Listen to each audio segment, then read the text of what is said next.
Blog Talk Radio.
They thought they was gonna kill me with all that hate.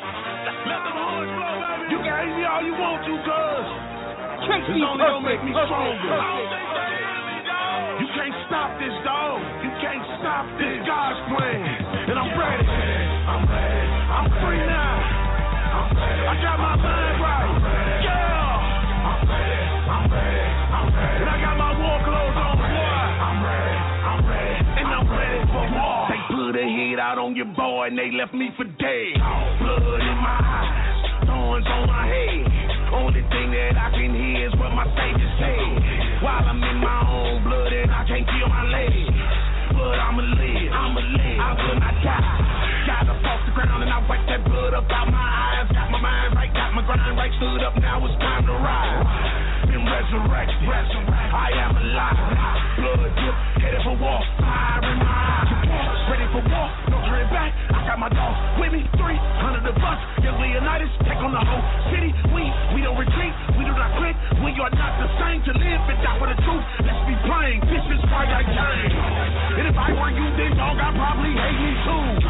But the power that I come in is too big for you. To stop, so stop it, boy, before you go too far. My mind right, the time right, boy, and I'm ready for war. To the sky, my war goes on and arms on fire, so they call me home. Yeah. If I should die before too long, put me on silver and carry me home. I'm ready. I told him, boy. I'm ready. I told him, boy. I'm ready. I told him, boy.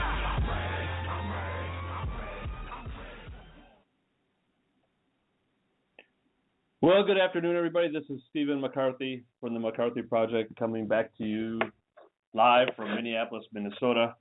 And we are approximately 1 week from Christmas, and it is snowing and cold out in Minnesota. And we are going to be talking about beach volleyball, which is a much happier subject for sure. I should make fun of the weather in Minnesota, but it is fun that seasons change, but it also is very fun to be outside. And I'm just looking at a picture from our summer camps with the lake and behind the court, and just out there. Remember, just sitting out there in the sun, enjoying the afternoon. So anyways, as I digress a little bit, but nonetheless, we're talking today about the subject of the NCAA announcing that next year they're going to have the first beach volleyball championship down in Alabama. And it is a great big step forward as far as I'm concerned, from Minnesota's perspective anyways, as we're starting to kind of gain some momentum in having, players, play the outdoor game, versus just playing the indoor game. And one of the things I'm going to have later on the show is we're going to have one of the original 15 coaches, Damian Elder from Mercer University, come on and talk about his perspective of, the announcement and how they've developed as a team over the 4 years that they've actually played the beach-only world down in the South. That we had taped the interview, and it was a great running joke to talk about the weather as far as that's concerned. But it's a fantastic interview. I think you'll get a lot out of it. to realize that really there are a lot of differences, a lot of the same. And as this announcement comes, in a couple of years, the game will change. And at this point, there's a lot of opportunities.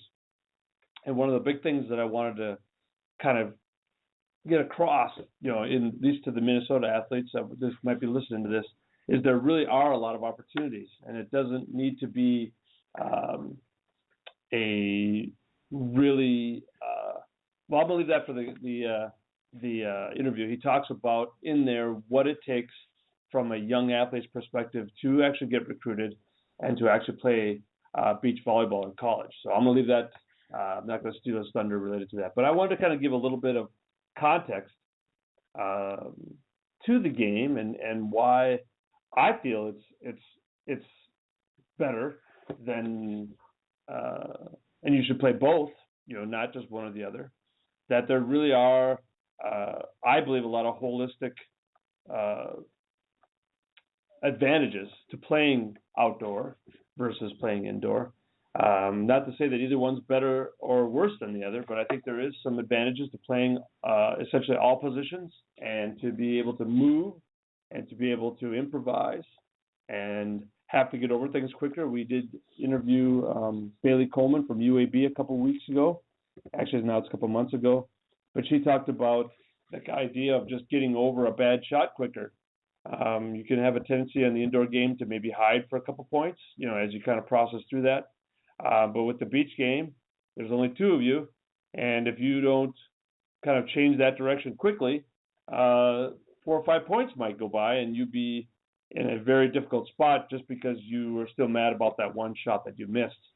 So I think there is a lot of value, in playing the game and playing it, at a holistic level. On the other hand, I do see, I think Damien makes a great point related to a middle, doing 600 of these versus 3 of those. And is he really concerned about doing the 3 of those? You know what I mean? That type of thing. And I think I would agree with him on that for sure. But, and then just looking at the number of schools, I think the next couple of years should be very interesting as more of the, the larger schools hop on board. There is going to be a need for specialization, I'm sure. And we talk about that as well in that interview, in that there is going to be probably a choice that needs to be made if you're going to play indoor or beach. And so that has its good components, and then it also has some not so good components as it starts to become more of a club scenario versus something that you just do for fun in the summer. And hey, wasn't able to make it in the indoor thing, but I can really do this outdoor thing pretty good. So let's go see what we can do. And so I am not going to mix any more of my only thoughts, because I really think Damien did a tremendous job in the interview, just talking about all the different pieces. And I think he has a very unique perspective as well, as being one of the original 15 colleges that did provide beach as a sport, and has already been after it or doing or coaching for 4 years, in that capacity, and what he talks about the future, from a coach's perspective too. So without further ado, I am going to go to break quick, and then we'll come back and listen to the interview I did earlier today with Damien Elder from Mercer University.